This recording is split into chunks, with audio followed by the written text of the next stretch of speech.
வாஞ்சை மானானது நீரோடைகளை வாஞ்சித்து கதறுவது போல தேவனே என் ஆத்துமா உம்மை வாஞ்சித்து கதறுகிறது என்பதாய் சங்கீதம் 42:1 எழுதப்பட்டிருக்கிறதே. உலகத்தில் ஏதாவது ஒன்றை சாதிக்க நினைப்பவர்கள் அதன் மீது முழு வாஞ்சையோடு செயல்பட்டு அந்த சாதனையை தனதாக்கிக் கொள்கிறதை பார்க்கிறோமே. படிக்கிற மாணாக்கர்கள் படிப்பின் மீது வாஞ்சையோடு செயல்படுகிறது நிமித்தமாய் அதிக மதிப்பெண்களை அவர்கள் தட்டி செல்கிறார்களே. சில மாணாக்கர்களை சொல்லி சொல்லி அழுத்தம் கொடுத்து படிக்க வைக்க பிரயாசப்படுகிறோம்.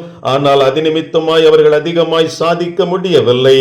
அவர்களுக்கு இயற்கையிலே வாஞ்சை இருக்கும் என்றால் அதிகமாய் சாதித்து காட்டியிருப்பார்களே. மானுக்கு தாகம் எடுக்கிற பொழுது அது நீரோடையை நோக்கி வாஞ்சித்து கதறி அது கண்டடையும் வரை ஓய்ந்திருப்பதில்லை என்பதை அறிந்திருக்கிற நாமும் கூட ஆண்டவரை தேடுகிற காரியத்திலே இந்த மானை போல இருக்கும்படியாய் நம்மையும் அர்ப்பணிக்க அழைக்கப்பட்டிருக்கிறோம். அனைத்தும் அனுகூலமாய் இருக்கிற பொழுது தேவனை தேடுவதிலே குறைவுள்ளவர்களாய் காணப்படுகிறோமே. குறைவு வருகிற பொழுது அதிகமாய் தேவனை தேடுகிறது தான் மனித இயல்பாய் மாறி போனது.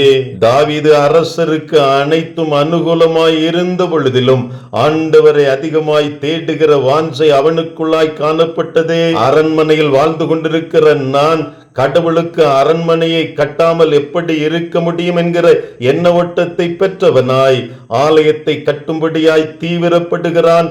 ஆனால் அவன் எதிர்கொண்ட போர்களின் நிமித்தமாய் அவன் கைகள் இரத்தம் படிந்த கைகளாய் மாறி போனது நிமித்தம் தன்னுடைய மகனான சாலமோன் மூலமாய் ஆண்டவர் ஆலயத்தை கட்டுவதற்கு திட்டம் பண்ணினாரே. அந்த திட்டத்திற்கு உறுதுணையாய் பக்கபலமாய் வழக்கரமாய் பல காரியங்களை சேகரித்து கொடுத்தது தாவீது என்பதை நன்றாய் அறிந்திருக்கிறோமே.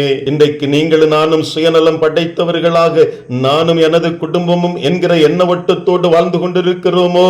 இன்றைக்கு ஆலயம் கட்டப்படாத இடங்கள் அநேகம் இருக்கிறதே. கட்டப்பட்ட ஆலயங்கள் உடைபட்டு கிடக்கிறதே.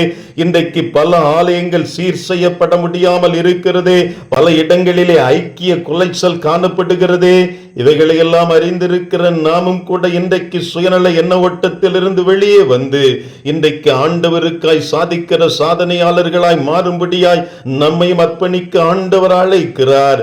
நம்முடைய வாஞ்சை எப்படிப்பட்டதாய் இருக்கிறது? முழு இருதயத்தோடு ஆண்டவருக்கென்று பணி செய்கிற பாத்திரங்களாய் மாறுவதற்கு நம்மை விட்டு கொடுப்போம், நம்மை அர்ப்பணிப்போம், எழுந்து கட்டுவோம், உலகத்தை கலக்க நம்மை அர்ப்பணம் செய்வோம். தேவனே, நீர் என்னுடைய தேவன், அதிகாலமே உம்மை தேடுகிறேன். வறண்டதும் விடாய்த்ததுமான தண்ணீரற்றதுமான நிலத்திலே என் ஆத்துமா உம்மேல் தாகமாய் இருக்கிறது, என் மாம்சமானது உம்மை வாஞ்சிக்கிறது என்கிற சங்கீதக்காரனுடைய வாஞ்சை நம்முடைய வாஞ்சையாய் மாறட்டுமே.